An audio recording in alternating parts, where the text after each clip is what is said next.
All right, perfect. Welcome to Fertility Fact or Fiction. I am your host, Dr. Rahi Victory. I am a reproductive endocrinology and infertility specialist, double board certified in Canada and the US. And we are here to answer your questions and help you make your fertility journey better. Thank you for joining us tonight. Tarek and I were on an interesting diet this evening for dinner because all of a sudden he told me that he needs to eat better. And so we had very dry chicken, which was not tasty at all. I had a great time with it. So if he's grumpy or answering your questions tonight, it's going to take a lot more for me to answer. It's going to take a lot more, yeah. He's grumpy because he's not as happy. And I tried to sweeten him up and he won't eat anything sweet. So he's on some sort of keto diet all of a sudden. I give you 2 weeks before you bail on the keto. I got myself 1 week. If we're being honest. I know you well, so. If we're being honest. I just need to feel the scale went lower. The scale went, yeah. Just, like if someone even rigged my scale and put it off 10 pounds, I'd be satisfied. You just need to do the push-ups and sit-ups. And I told you a couple of days of intermittent fasting. Very serious commitment. So, did you know that Ozempic has been so abused now? Oh, I have no doubt. There's no Ozempic left. Oh, really? Did you know that? There is an Ozempic shortage. Wow. Ozempic is on back order. They cannot make enough Ozempic. That's how widely used it is. That's a problem when the population is so overindulgent that they've run out of the drug that makes you lose the weight. They've run out. It's gone. No one can get their Ozempic right now. Isn't that crazy? It's the wildest thing I've ever It's insane, yeah. And I think all the other ones they're losing too. Like there's Saxenda. Yeah. No one can keep up. Yeah, they can't keep up. Big Mac, Diet Coke, Ozempic. Not gonna lie, I had a Big Mac the other day. Oh yeah, sometimes it's necessary. Yeah, and then I remembered why I haven't been eating Big Macs in years. It hits you fast. That is not a good sandwich. It's like chewing cardboard. Yeah, it's just fast. It's not good. It's just really fast. No, it was not good. Anyways, so tonight, guys, back to the show. We don't have a topic because I scoured every single journal. I looked at advanced publications, I looked at current publications. There was nothing that was interesting at all. So we're going to take your questions. And we had some people asking questions already. So we can take those anytime you're ready. Go for it. Let's do it. We'll start here on TikTok today. Okay. What made you both interested in this profession? Well, why don't you go first? I don't know what. I think they might think I'm a doctor. I'm not sure what they think I am. Dr. T&B. Dr. T&B, right? I'm really going on with that. I'm quite convinced to ask me why am I in the OB field. Well, maybe they want to know why you're helping a fertility specialist do his social media. So Tarek is a social media specialist, Ibrahim Strategies Group. Yeah, that's kind of the claim to fame. So, yeah. So, growing up, I've always had an ability to tell a story, if you will. I'm good at telling stories. You are phenomenal at telling stories. So the way I craft my craft is by figuring out your story or somebody else's story and figuring out the best way, the best delivery to tell that tale. So specifically with you, Dr. Victory, it was discovering that no one tells a good fertility story, quite honestly. And then we went on and further said, why don't we just make this show? And then this show, became quite a story. Yeah, it's taken on. Quite a story. Yeah, that's a good answer.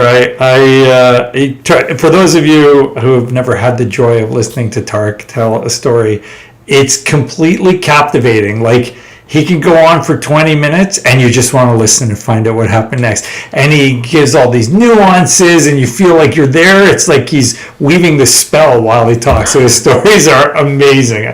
I love listening to his stories. Plus, I'm dying of laughter through most of them. So some of your hotel stories are the best. These are the things I live with. Oh, God. Anyways, for me, why did I get into this profession? I loved helping people, and I knew I loved babies, and I loved surgery.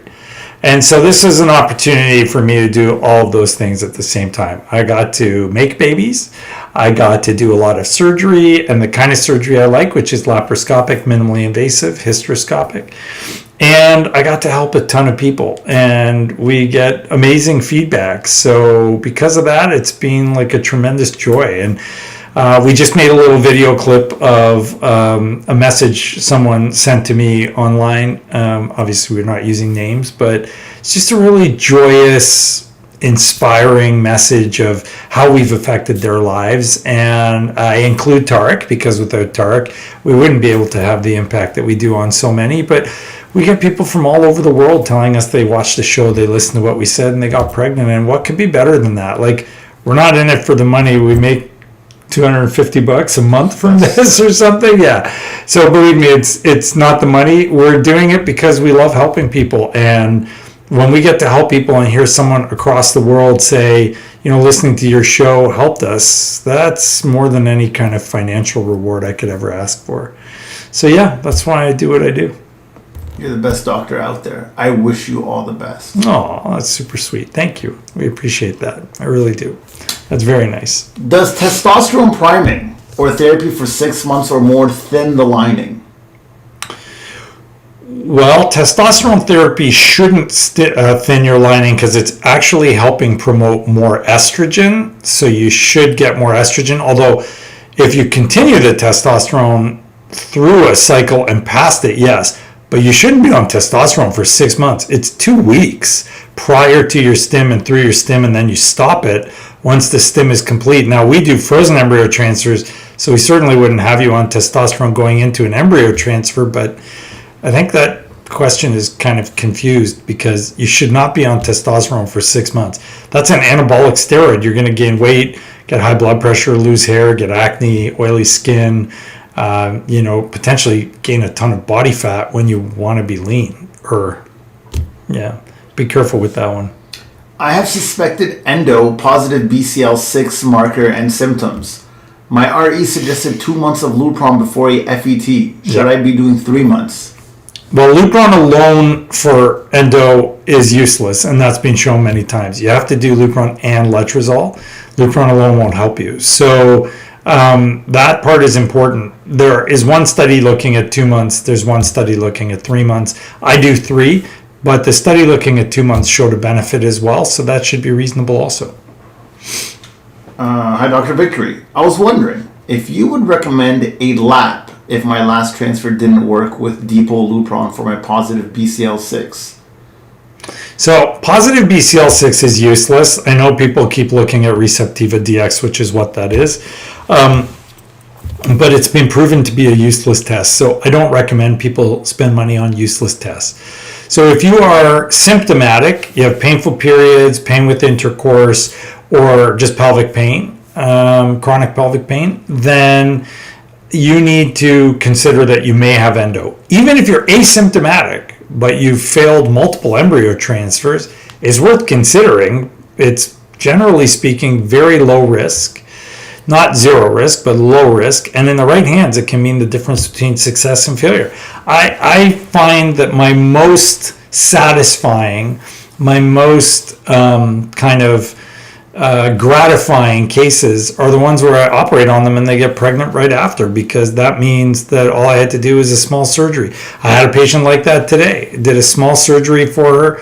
We got rid of some stuff and she came back pregnant on her own after years of infertility. Sometimes that's all it takes. So don't hesitate to engage in surgery if you can afford it where you are, because if you're in the US, often you have to pay for it. Or you're not a high-risk candidate. If you're not a high-risk candidate, and very important, you find a good surgeon, and even more important, you are well informed of the risks and the benefits. I frequently think the risks outweigh the benefits, but that's me speaking in general terms. You have to figure out what's right for you. Hi, doctor.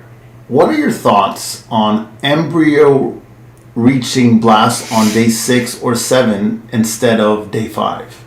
So between day 5 and day 6, there's very little difference unless the quality of the embryo is significantly different. So for example, a 4 BC on day 6 is not as good as a 4 AB on day 5. Those are going to have differences. But as far as day 7s are concerned, day 7s have a much lower chance of being genetically normal. and they also have a lower chance of implanting even when they're genetically normal. So day 7 embryos are not as good as day 6 or day 5. Day 5 and day 6 are essentially the same. There are subtle differences, but mainly only if there's a grade difference between the embryos. Not so much if the embryos are both 4AA, you're going to get roughly the same chance of success. Hi, Dr. V. I have done some immune test labs done. My cytokine panel Th2 serum is flagged. The interleukin serum 10 is above the range value 3.6 Hg/Lm. What does this mean? Is it why I had 2 miscarriages and 1 failed transfer? It could be. It may mean potentially that your immune system is more active than it's supposed to be. We usually look at a T helper 1 to T helper 2 ratio. So if that's altered, Th1 is cytotoxic, meaning it's more the attack mode cells, and Th2 is the protective one. So you want the balance to be in favor of the Th2, and if you have more Th1, then there could be a problem. So yeah, I mean, if your body is in attack mode, you got to remember an embryo is only half you. It's half whatever the sperm source is. And so if your body doesn't recognize that sperm source, it could be on the attack. Hi, Dr. V. I'm currently with your clinic and got pregnant naturally, weeks before an IVF transfer. I have a history of a blighted ovum and ectopic ND.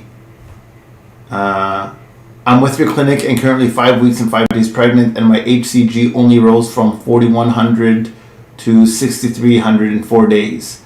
I have had 2 blighted ovums before. Should I be concerned? That is concerning. It would depend on what it started at. So make sure you are checking in with your nurse so that we can follow that carefully, because that would be outside of the realm of normal. So be cautious and make sure that you are being followed, because we don't want you to have another ectopic.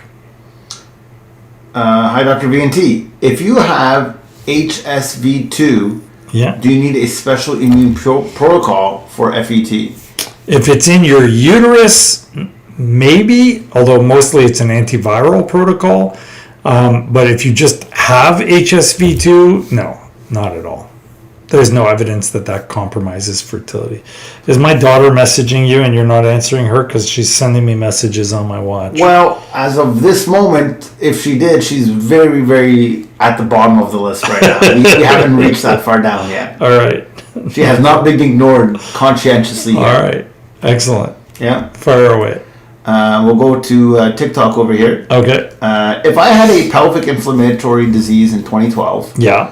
could it be the reason I have had so many issues trying to conceive? It takes us over 2 years to conceive each child. We have conceived and only 2/4 have made it to birth. Yeah, I mean, pelvic inflammatory disease causes severe damage of your fallopian tubes and potentially inside your uterus as well. So if you, have the problem of having had PID, there's no question that you may end up in a situation where it's much harder to get pregnant or not even be able to get pregnant at all. So those are situations where we need to take a good look at your fallopian tubes, check the inside of your uterus. We frequently now are doing DNA testing via PCR to see if there are bacteria inside the lining of your uterus. I have a question from one of my nurses. Here we go. That's a first. Direct. She's on a Zoom. What's better for transfer? Day 6 BA, day 5 BB, or day 4 BB? Day 5 BB. Day 5 BB. Day 5 BB. Yeah. That's what I would have guessed. That's what you would have guessed too. That's good, yeah. I've never heard of a day 4 BB. Cool. Fire away. Hi, doctor. What are your thoughts on embryos reaching blast on day 6 or 7 instead of 5? We answered that one. Okay, good evening, gentlemen. Yeah. What is the difference between lit therapy, IVIG, and SCIG? Which one is used for NK cells? Lit therapy, IVIG, and what was the other one? SCIG. Oh, IVIG and SCIG are basically the same thing, except one is IV and the other one is subcutaneous, which is what the SC stands for. Otherwise, they're both the exact same thing, immunoglobulins. Lit therapy is totally different. So lit therapy is used when you have low levels of anti-paternal antibodies. And that's essentially where your body, as a woman, is not sensitized to the sperm source. And so you need to develop some sensitivity to the sperm source so that your body doesn't attack the male antigens. So that's fairly easy to do. We isolate white blood cells from you. We inject them under your skin. We hope that you mount an immune response and now your body's sensitized. Easy. And we do it here for a very reasonable cost for our patients. For the patients who are trying to do sub-Q IG or IVIG, and we don't use IVIG, it's insanely expensive.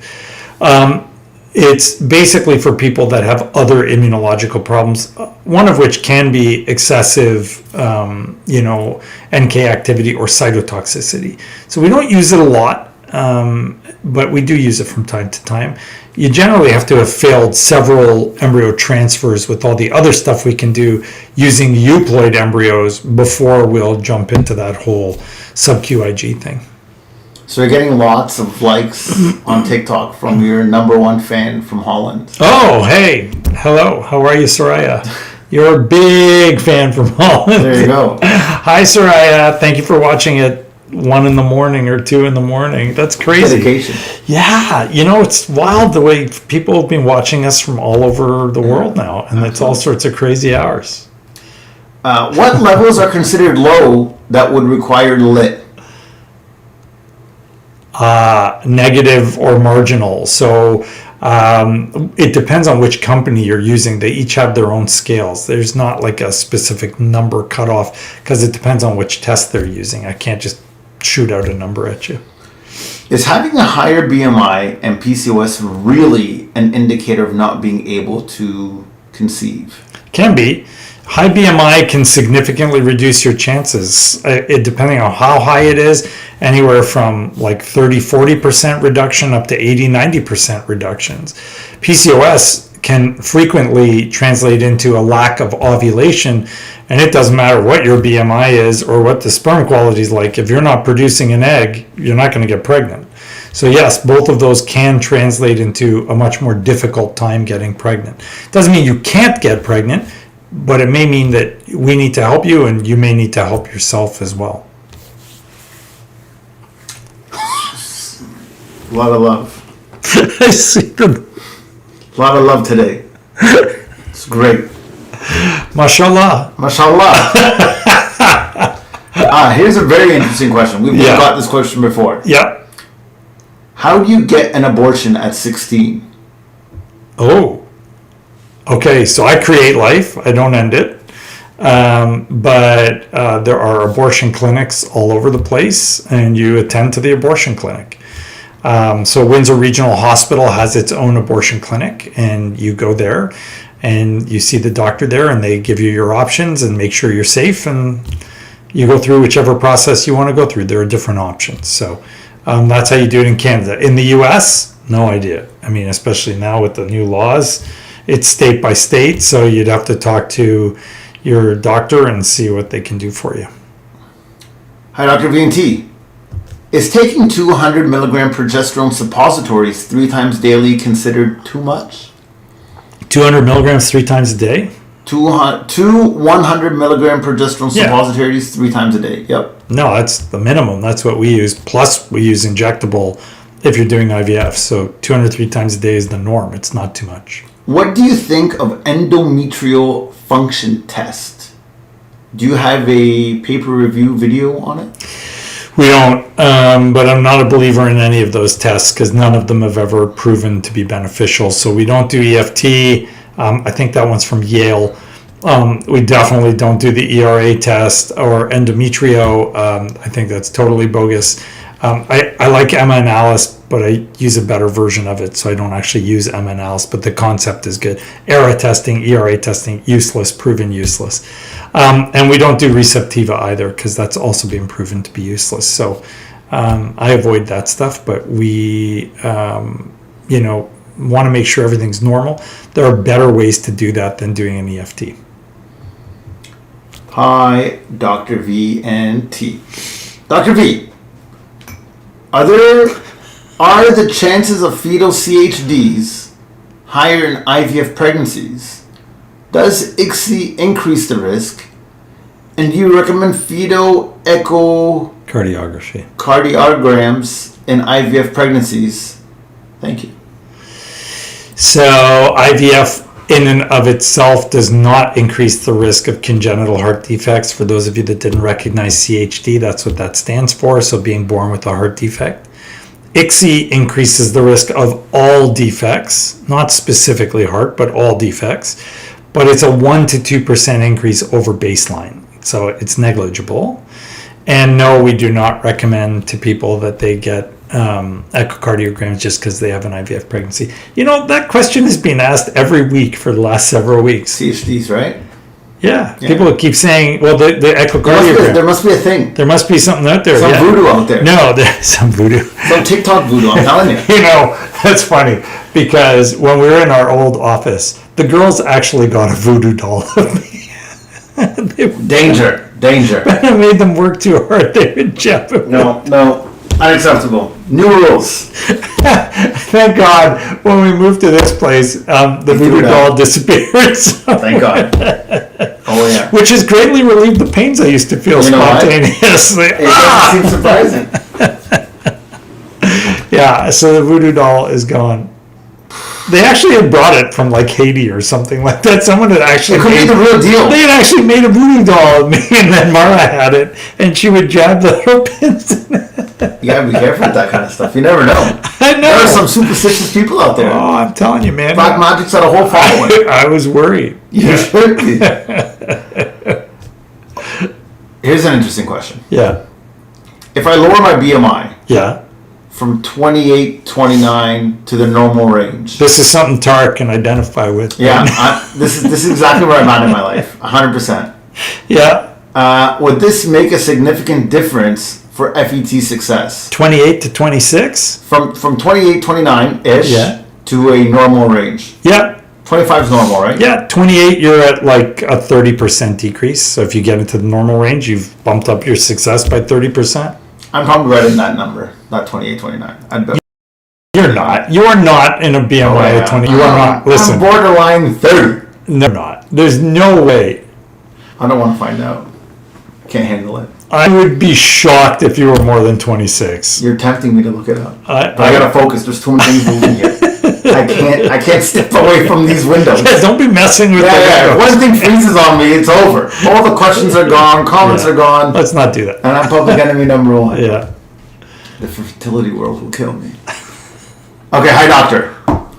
What are your thoughts on testing for endometriosis before your first FET? I have one normal embryo and want to maximize my chances of it sticking. Of course. What would you do? 100%. Throw everything at you. But testing surgery. Testing, surgery, weight, healing. What's that test that you send all the way to the other side of the world? Fertility. I would do everything. Check my inside stuff. Everything's got to be 100%. Sono, histogram, all that. You would do it all. One left. Everything at the kitchen sink. But again, I'm not. But I think age is important as well. Yeah, I agree. I would say that's the first thing to know. Yeah, and I mean, how many embryos did they have? How many did they go through? So if it's a one and done, yeah, I would agree with Tarek. I would do everything. If you are willing to do more cycles of IVF and you have a reasonable egg yield, then I probably would do some testing, but maybe not everything. If you don't have a great egg yield, you're older, or this is the only euploid embryo you're probably going to get, yeah, I mean, why wouldn't you maximize your chances? Check everything before you transfer. It's not going to hurt. At most, you're going to find out you have nothing and you wasted some money.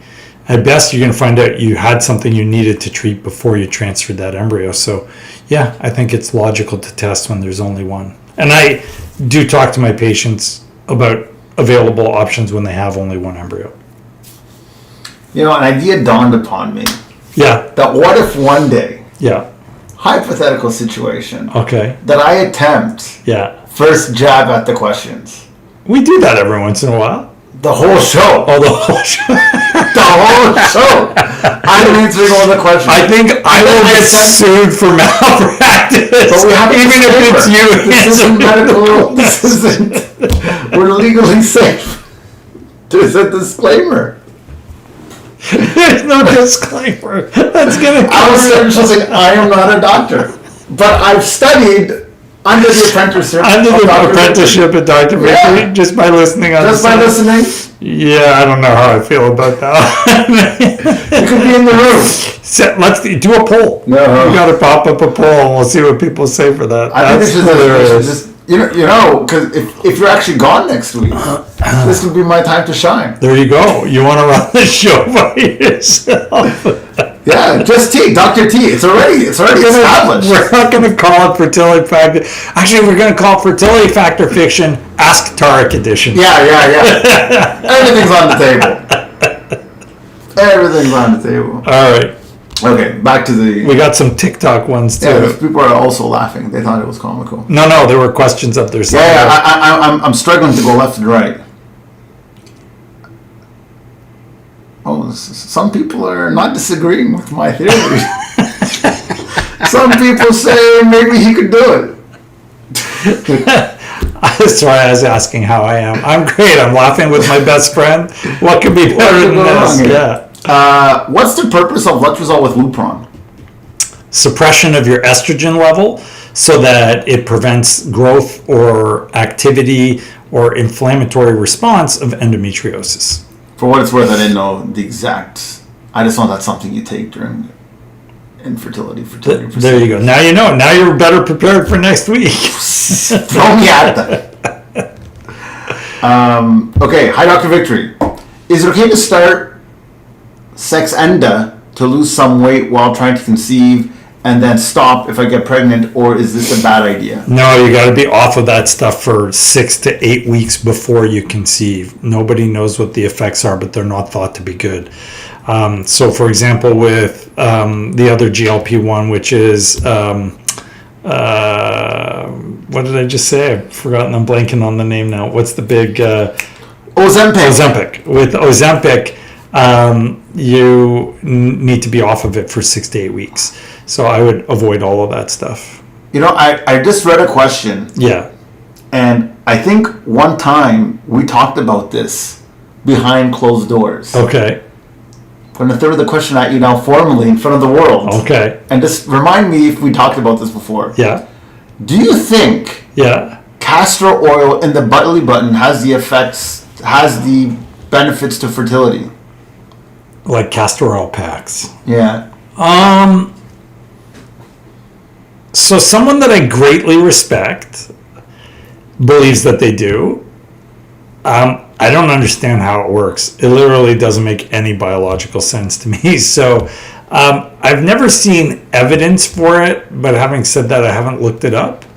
But I mean, how does a pack of an oil, like, how does that work? And I just don't understand how it leaches stuff magically out of your body. So I'm very skeptical on that one. But I trust the person that uses it, and she's brilliant, and she swears by it. So I got to check that out. That would be a good fertility factor fiction. I think something like that is actual, like, you got to try it yourself. Soraya says castor oil is good for everting. I think she means everything. Everything. Yeah. And jojoba oil is nice. Hey. I like oil, generally speaking. Olive oil is good for me. That's because you and I are Middle Eastern. Yeah, I like olive oil. You know, for the longest time... Any kind of oil is good with us. Yeah. For the longest time, I would be making eggs. So try this. Okay. Everybody listening, try this. All right. So normally when I make my eggs, sunny side up, let's say I go sunny side up, I'll use vegetable oil to get the pan lubricated. Okay. And then maybe I'll put in a little bit of butter at the end, just for a little bit of zing. Let's call it that. All right. Then one day, one of my friends said, "Oh, you're wasting your time. Use olive oil." Yeah. And I said, "Oh, you can't use olive oil in a frying pan. It burns quickly, or you can't use it on high heat. He's like, don't listen to that. Just do it. I did it. Now you love your eggs? Sunny side, specifically sunny side up, with that little bit of pour over of olive oil. That's magic. So you put the oil on the egg? No. So you fry it with the olive oil. Yeah. You crack your eggs, olive oil, and then when you scoop up your eggs, you just, whatever's left over in the pan, just drizzle it on. Oh, you drizzle it. Oh yeah. Oh, you're drizzling. You drizzle. Oh, you're a drizzler. It's beautiful, man. It's beautiful. I'm going to try that. I'm telling you, you should try Although it. Wendy makes clarified butter at home now. I don't even know what that means. She makes butter? She makes clarified butter. She does this? No, she does. That's how you make butter? That was the wrong. That's how you make butter. That's my butter. That's how you make It's butter. off to the side. That's how you make butter. Last time I checked, that is the I refuse to answer methodology. that question on the basis that the answer may incriminate me.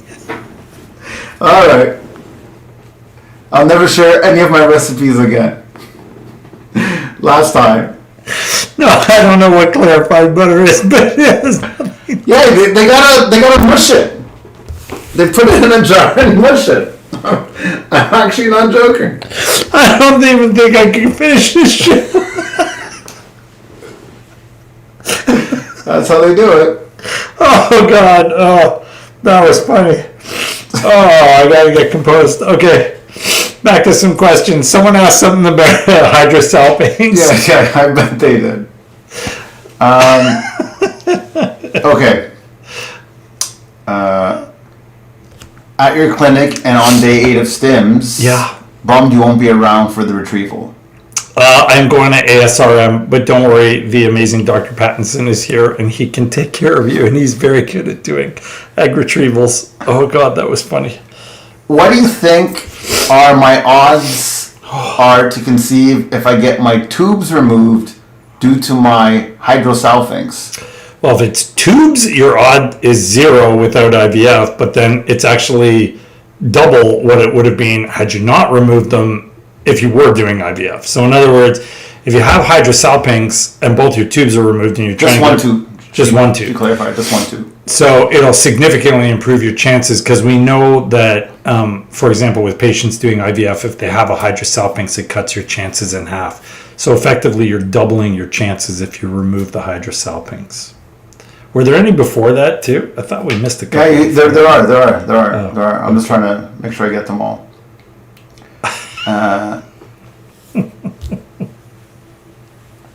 How can you help male factor infertility at home? Watch our video on how to improve sperm. It's on YouTube. So sex every day or every 2 days. No smoking, no drinking, no drugs, and I mean none, 0. Eat healthy, exercise every day. Make sure that you are keeping your testicles cold, and take fertility vitamins for guys. Easy. So somebody said in regards to my recipe, Yeah. I'll have to try that and report back to you. Oh, there you go. I I'm want everybody to tell us, how that works out.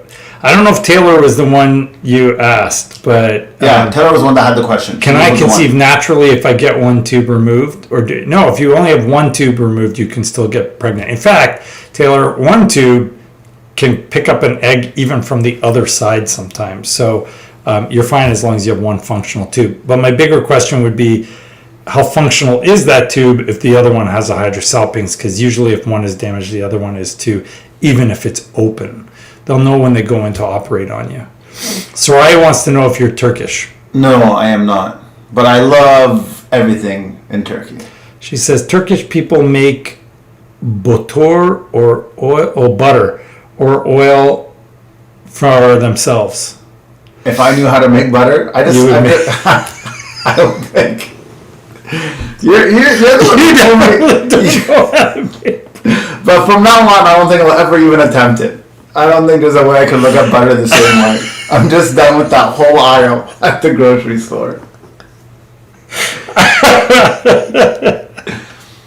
So what is better, doctor? An embryo that is 6B?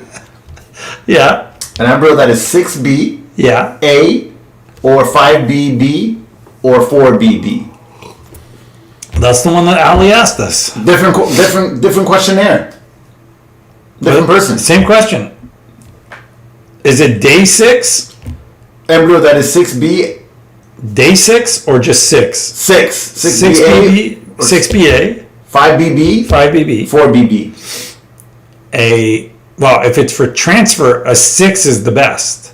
So that would be the best. 5 would be next best, and then 4 would be the last. But those are all great embryos. All of those are great embryos. Hi, Dr. Victory. Wondering if someone has done immune protocol Lupron for endo and has still had a miscarriage, what other options do they have? At what point should someone stop with their own body? Is 6 miscarriages too many with multiple losses after measurable heartbeat in the first trimester? Well, I would need to meet you and learn everything about you and what they did for you before. But yes, 6 losses is too many. Even emotionally, financially, medically speaking, all of those, that's too many. So I would be very hesitant to, let you do more.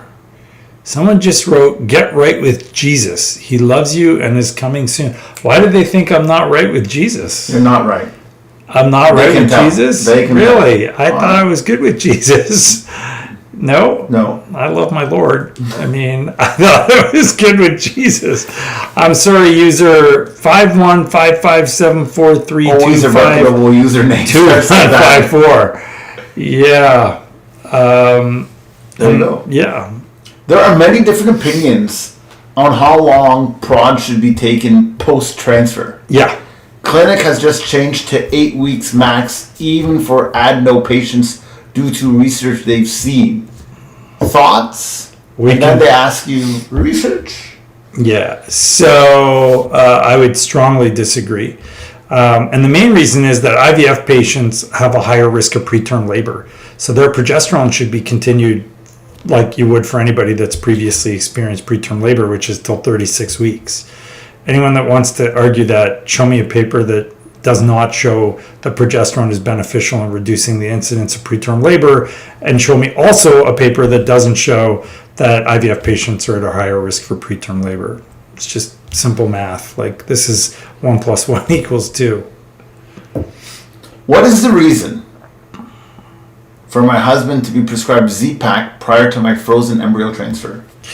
In order to prevent him from transmitting bacteria to you via sexual contact right before your embryo transfer. Because you don't want to get bacteria, because that can alter how everything is going.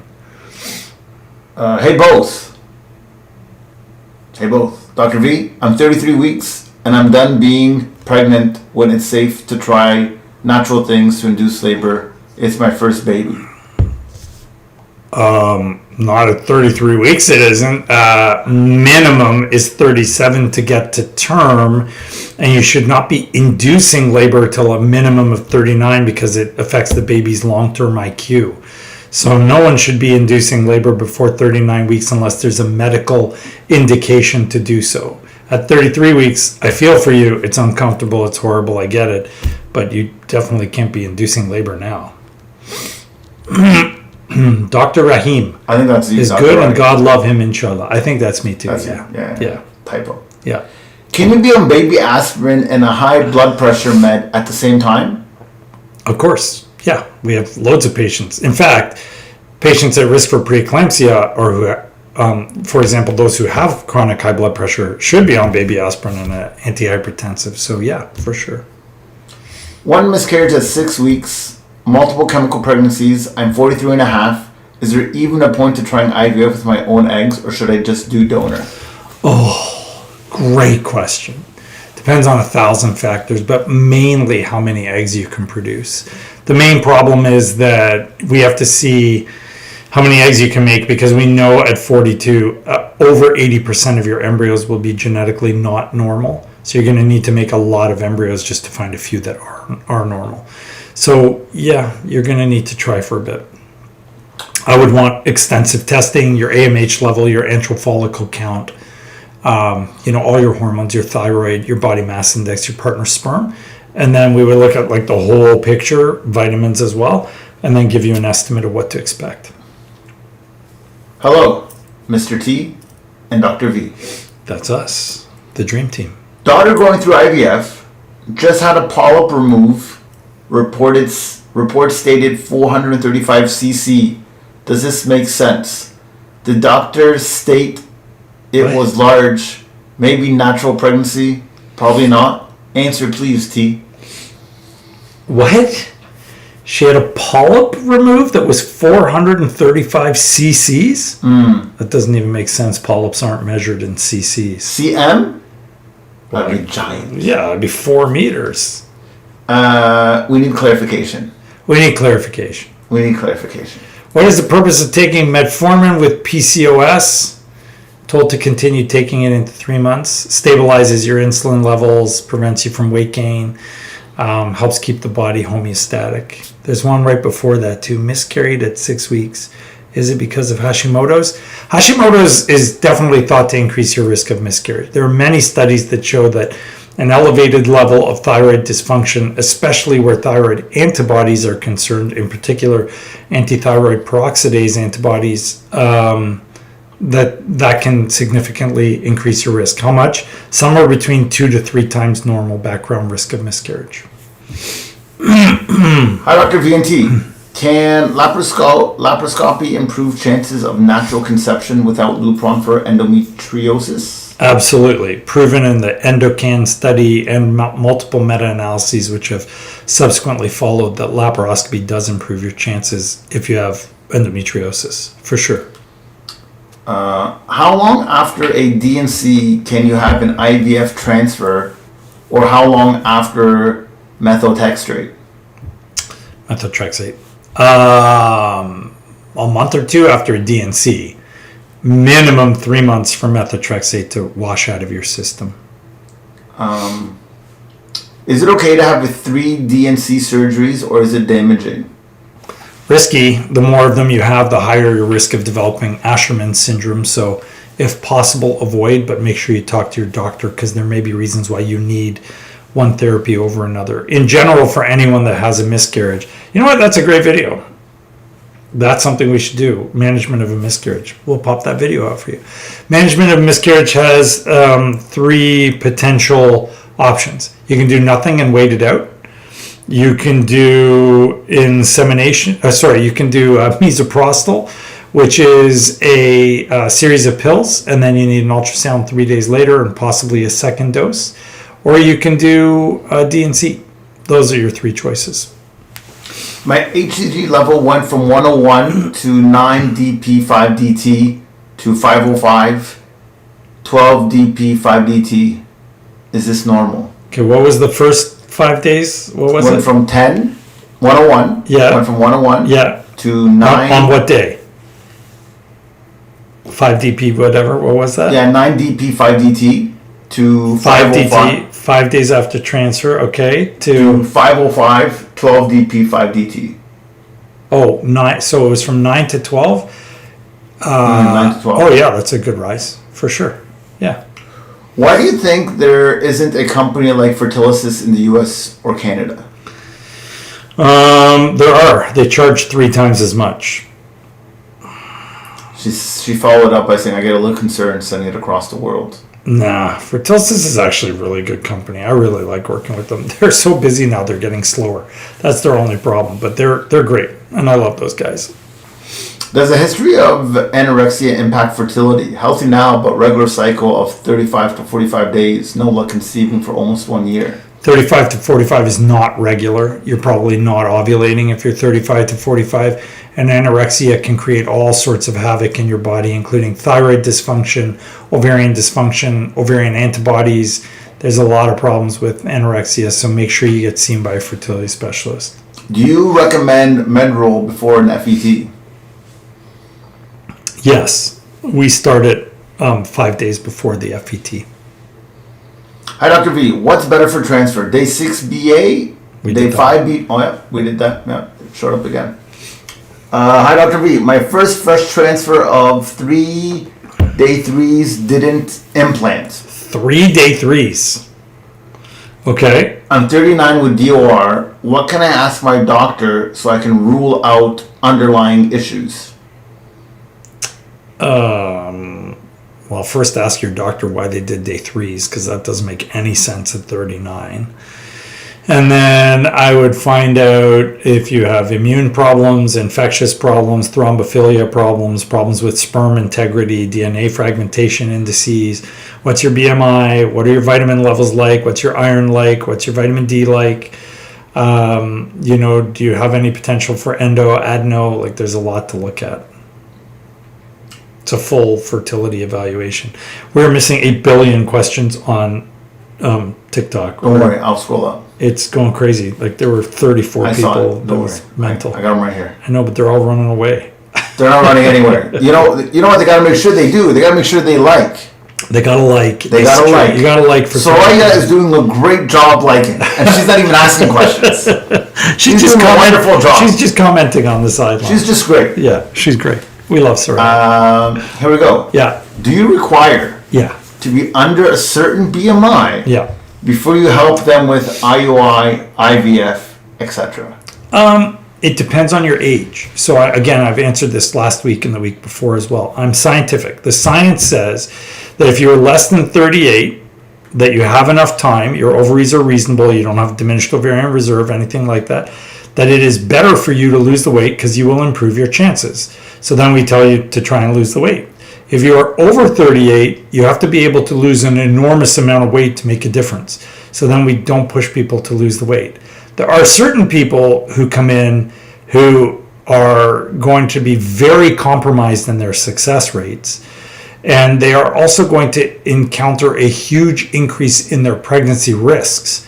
I got to inform you of those. As long as I inform you and you're comfortable, it's your decision. I'm not going to stop you from doing something because I think you should or you shouldn't. But I will tell you the truth about what your risks are and your chances. During IUI, does overdose trigger release all follicle eggs from both sides? No, it doesn't actually. We used to think it did. But then we found out with duostim that it doesn't. Lots of the smaller eggs don't get released. So there's some sort of magical threshold where the eggs do and do not release based on their size. You're squinting. That's never a good sign. I can't tell if this is your daughter or if this is just the craziest thing I've ever read. Well, it would be from Jenna. It would say Jenna? She doesn't have like a fake account? I don't think so. Okay, then this is just the craziest thing I've ever read. Would you like to hear it? Sure. My fire keeps leaking water and the astronauts keep telling me I should change my internet routers and still can't find my direction. Where do you get this stuff from? Let's go to TikTok for a minute. Just put it out there. Yeah. Go back up. Where Yes. you gotta go way back up. Can you take metformin and myo-inositol together? Yes.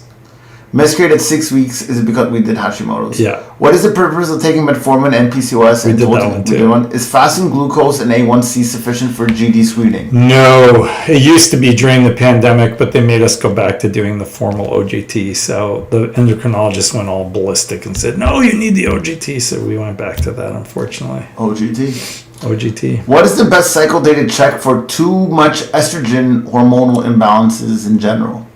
Day 3. Cycle day 2, 3, or 4. It's the only day to check your hormones. I'm only ovulating by taking Gonal-F shots and trigger shots. How can I change this? I have PCOS. Optimize your weight. So that's frequently a big problem. Consider taking metformin, inositol, NAC, coenzyme Q10, resveratrol, and ALA. Eat 6 meals a day, breakfast snack, lunch snack, dinner snack. And exercise, build muscle. Build as much muscle as you possibly can. The more muscle you build, the faster you burn off all the adipose tissue, and frequently that's the main problem with PCOS. So, breakfast snack, lunch snack, dinner snack. Yeah. Can I ask what the snack is? Light. Couple slices of apple. Slices of apple. Yeah, couple chunks of cucumber. Have a veggie. Just something to keep your metabolism moving. Have a veggie. A few grapes, like I'm talking a few. Oh, Handful of nuts. And not like heavy duty stuff like cashews. I ate yesterday before I went to bed. So I'm sitting down talking to my wife. She's talking. I'm listening, for lack of better words. You're listening. I'm listening. You're listening. I'm Yes, listening. of course you are. I'm listening. Yeah. And I see these cashews. We love you, Merv. There's some cashews in the corner. Oh. I say, "What's that?" She tells me these are cashews one of my friends brought from Turkey. I said, "Bah, bring them here." I rip open the bag. This is probably 11 o'clock at night. Oh, that's bad. And I just go one by one by one. And the bag was like this tall. So let's say the bag is like 12 inches tall. Yeah. I leveled it to like You half. can't eat cashews one at a time. Like cashews cannot. I think cashews Cannot. are more addictive than like any And you know drug. what? They were special because they weren't processed, so they still had the skin on them. And somehow, there's a good flavor there. Really? There was a good flavor. I- I should bring, if the kids didn't finish it, I'll bring you some. You know, cashews are probably one of my favorite things ever, but like I can't. Like, I cannot just have a few. I need to. No one can have a few. It's like- That's why when you're saying what are these snacks that you're taking 20 times a day, I'm wondering to myself. Yeah, every time I buy like one of those Kirkland yeah. bottles, Oh, right? yeah. Wendy's Oh, like, yeah. "Do you want a shovel?" Like, it's just get one of those little garden Just scoop it shovels. up. It's the bulk store shovel. Oh, I love those things. Yeah, That's what you need. Yeah. Directly in the mouth. Chocolate covered cashews from Costco. Oh, Carly. She comes up with the good ones. She missed a little bit of the jokes today, though, I think. I know. Chocolate covered cashews. I've never had a chocolate It's nothing but danger for sure. covered cashew from Costco. Have you? I didn't even know they had chocolate covered cashews. I don't usually get my nuts from Costco. I'll get walnuts from there.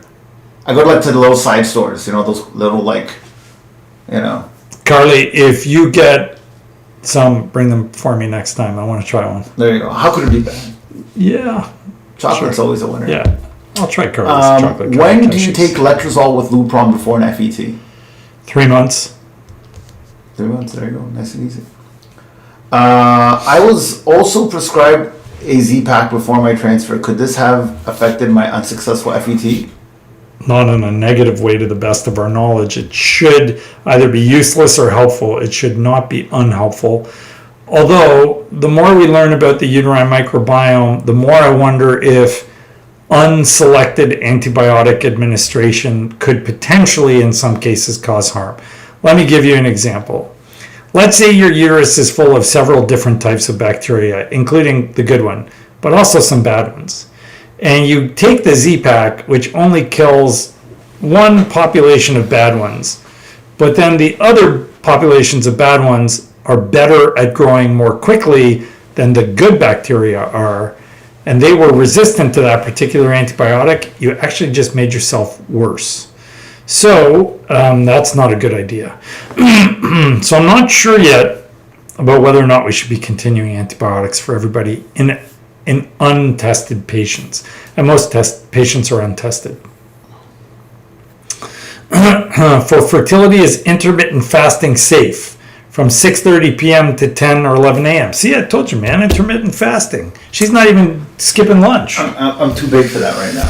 What? Will that mess up my cycle? No, actually, there's lots of studies showing that intermittent fasting is probably beneficial. I fast already once a year for 30 days. Yeah. I don't know if this is the and you're lifestyle. very faithful, and I love you and respect I don't know if I can do that Yeah. every day for the rest of my life. Well, it's not every day. I need to. No. You don't do it every day. That just mess you up. You do it like 1-2 times a week. Oh, really? You got to remember, right? Like you and I like to eat. So Yeah. your daily caloric intake's probably varies. like 2,500-3,000 calories a day, right? Yeah, probably. Okay, so when you intermittently fast, if you skip like 2 full meals, you're losing 2,000 calories. Oh, I see. So just to put that into perspective, okay, that's you running on a treadmill for an hour. I love not running on the treadmill. Yeah, right? That's my kind of run. So if you lose, like 2,000 calories, that's like 4 days of you running on a treadmill for an hour. So you do that twice a week, you're burning off a lot of your weekly calories. A lot. Interesting. And then your weight starts to go. It's not hard, but you got to build the muscle. I gotta build the muscle. You got to build the gotta muscle. build the Because muscle. otherwise you just, Yeah. you're a Just on all day. yo-yo. You're going all day. Yeah, you're a yo-yo. Yeah. Nobody likes that. What was that other one? After stopping letrozole What? For dye test, my cycle is late. Is this normal? I have PCOS. Well, yeah, it would be with PCOS, but make sure you're not pregnant, especially before you do a dye test. I'm a big fan of Natalie. She says I can do it. She says you can do it? Yeah. Oh, yeah, there you go. Natalie's my new best friend. Have we ever had a face reveal of T? Not yet. No, not He's still a officially. mystery man. There was once in one of our early videos where he literally crawled behind the camera. Yeah, something happened, hey? Something happened. And It was really funny. I had to rescue the There was show. like a cape. I think you were plugging in your laptop or Oh, something. yeah, like low that. battery. Yeah, yeah. Oh, tagine? I'm not a tagine kind Eat of guy. couscous and tagine, and you will be strong. What's tagine? Tagine is, they put it in that it's that funnel pot. It's like a pot, clay pot. Oh, like Persian tagine. Yeah, probably. Like the meat's at the bottom and the rice is on the top. That's it. Oh, yeah. That's it. I just don't like it when they start putting dates and figs and plums inside. Moroccans do that all the time. Lot of dried fruit they put into the food sometimes. Really? Yeah, I've seen There's a Persian rice with dates in it. I've never had it with figs and plums, but dates. Oh, I never had rice with dates either. oh, it's awesome. See, I don't know if I like that sweet. It's really good. That sweet rice. Oh, well, we have one where they take orange peel and a bunch of other stuff, and they sweeten it, and then they put it on the rice. It's actually called sweet rice, shirin polo. That's like every person's Really? favorite. Oh, yeah, you have to have it at the wedding. Oh, really? It's a yeah, we had- so it's a big delicacy. We had our wedding in a hotel, but we had to get permission to bring in our own rice. Oh, wow. Yeah, it's like Wow. it's like a big to do. So I said she'll cook for us. Oh, hey, We have nothing to lose here. you and I need to go to Holland. Holland. Yeah, Absolutely. Questions everywhere, by the way.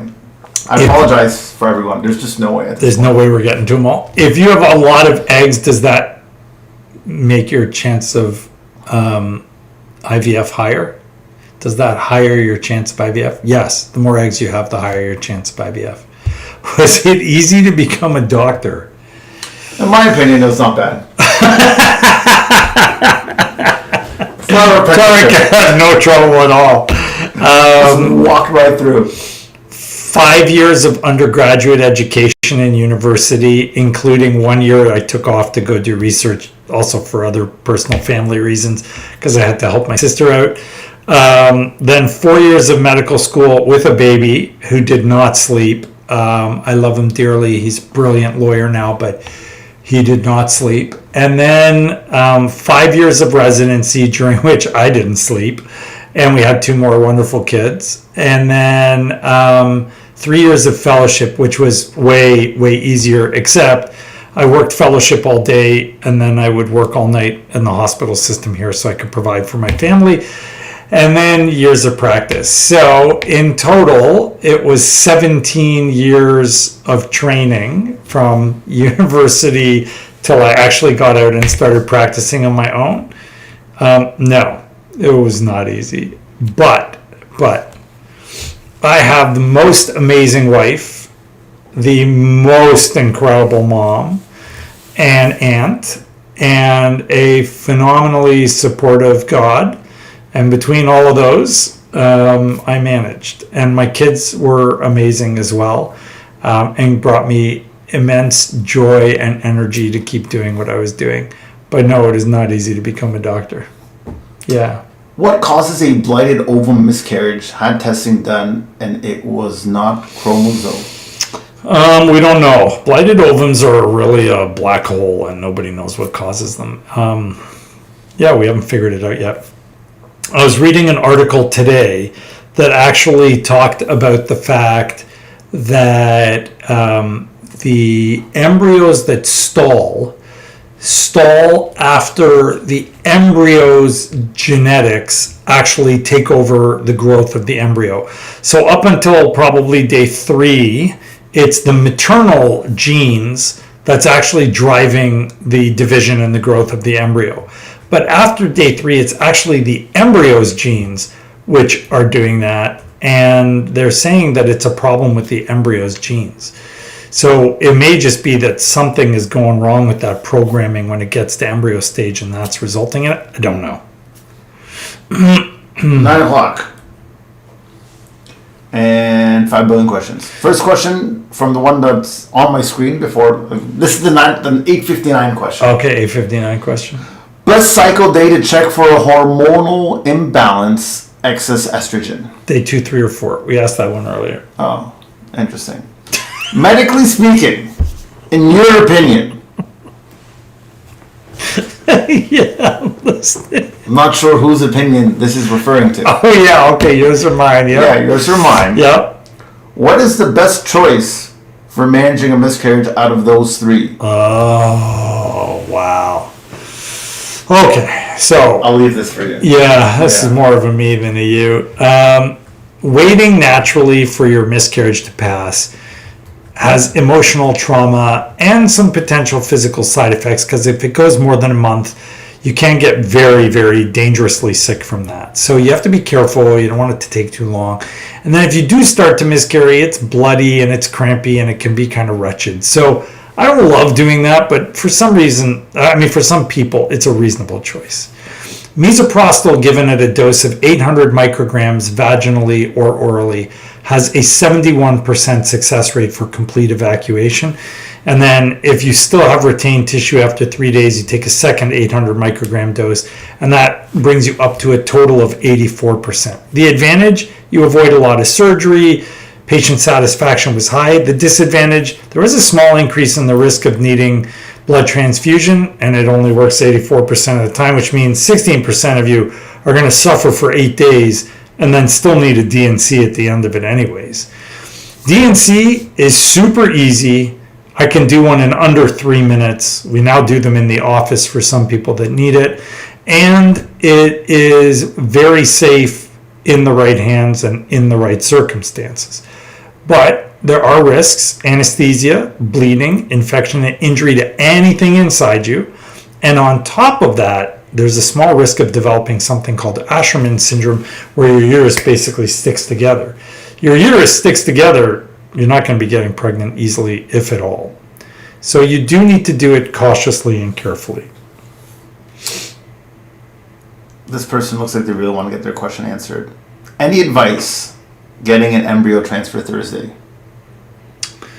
Have sex before, like the night before, so probably tomorrow or earlier in the day. Take your vitamins. Make sure your vitamin D and your iron level are high. Don't smoke, don't drink, don't use any drugs. Stay super calm, meditate, do yoga. Those have both been shown to be beneficial. Yeah, that's about it.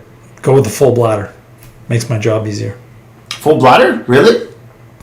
Yeah, so if this is your uterus, your bladder kind of sits like a bowl. Oh, interesting. And if it's empty, the uterus tips up. And then you can't see it very well. If it's too full, it goes down. I see. If you're really full. So you want just like medium full. 2 cups of water. Because then it's like straight, and then it's just a straight shot in, and you can see it really easily. The body's so... Wow. Magic.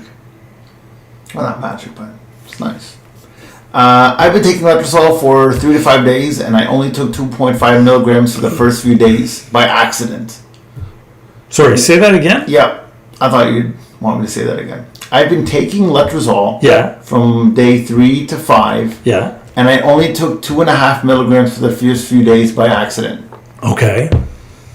Will it still work? And what day can I try and predict ovulation, or was that cycle a dud? Well, if it's only for 2 or 3 days, it might be a dud. It could still work, but 2.5 for 3 days probably isn't enough. But I would just get an ovulation predictor kit, start monitoring after day 12 and see what happens. If it hasn't happened by day 18, it's not going to happen. Can I know my frozen embryo's gender prior to transfer? Nope. Well, not in Canada. You could in the US, but not in Canada. My ultrasound... Yep. Carly asked a weird question. Under 3 minutes. I don't know what that was. Did she ask a previous question? Maybe. Under 3 minutes? I don't know. Let me see if she's got a question somewhere. Chocolate covered cashews, last thing I see. I don't know. Cara, I have no idea what you're asking. You can do it. Eat couscous. Any advice? I took letrozole as well on day 3 to 7 of my cycle. Oh, I said I could do a DNC in under 3 minutes. Yes, I can do a DNC in under 3 minutes. I can do 2.5. 3 minutes is actually a long time for a DNC. It's very quick. If you're good at it, it's easy. 2.5. 2.5 for you? Yeah. That's Soraya says, I am still here. We haven't forgotten you, Soraya. You're unforgettable. For clarification. Yeah. Is this going to be like the longest show we ever do? No, we can end it anytime. I'm ready. Okay. I'm ready. I just felt like you had the vibe of continuation. Let's go a little longer. Okay. Yeah. I just work off the vibes that I know. Okay. The most recent question on Instagram. We'll end it on that. Okay. Most recent one. All right. Oh, this is such an interesting question. It's not fire and Wi-Fi and losing my signal, is it? Who is Carly? She seems to be the star of the show often.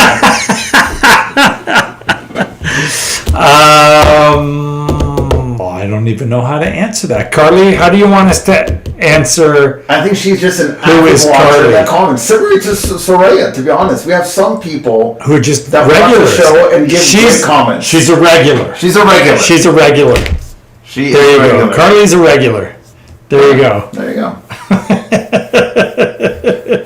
We can include you in our commentary. Yeah. Should you decide to be a regular and comment? That's right. Yeah. If We are open. If you're a regular and you bring us more regulars, we're more than happy to do that. Yeah. Yeah.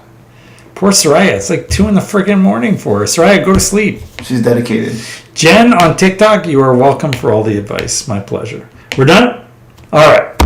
Tarek is knackered. He's tired. And I got to get home to my wife because I'm on call tomorrow delivering babies. So I hope you guys all have a wonderful day. Thank you for watching our show. For those of you that stayed up late at night to watch us, God bless you. Go to sleep now, please. Get your rest. You need your rest. And that's really important for your fertility. Thank you for calling me Habibi, Soraya. And thank you for being a regular, Carly. And I will see you all next time on Fertility Factor Fiction. Speaking of which, we're not sure what's happening because I'll be in New Orleans at the ASRM meeting. So if we have time, we will put it on. We will send out a notification for you on Instagram and YouTube and all that stuff. So watch us on Instagram and you'll know. Take care, guys. Have a great evening. Love you all.